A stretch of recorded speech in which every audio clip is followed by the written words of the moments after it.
আমরা এই মুহূর্তে রয়েছি হাওড়া ব্রিজের ওপর। যে ছবি আমরা এখানে দেখাবো, যে হাওড়া ব্রিজের কলকাতার থেকে হাওড়া থেকে যাওয়ার যে রাস্তা, ঠিক সেখানে এই ধরনের 12 ফিটের লোহার গার্ডরেল সেগুলো কিন্তু রাস্তার উপর সেট করা হচ্ছে।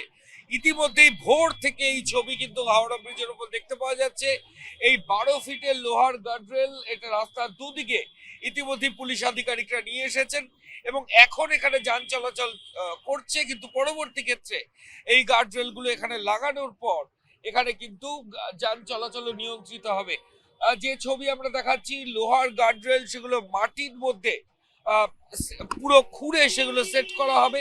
এর আগেও হাওড়া ব্রিজে নবান্ন অভিযানে যে ছবি আমরা দেখেছি, ধুমধুমার পরিস্থিতি তৈরি হয়েছিল, পুলিশের গাড়ি জ্বালিয়ে দেওয়ার মতো ঘটনা ঘটেছিল। এক অ্যাসিস্ট্যান্ট কমিশনার, তার হাতও পর্যন্ত ভেঙে গেছিল, তিনি হাসপাতালে চিকিৎসাধীন ছিলেন। এরপরে ফের নবান্ন অভিযান এবং হাওড়া ব্রিজের ওপর পুলিশি প্রস্তুতির ছবি কিন্তু ধরা পড়ছে।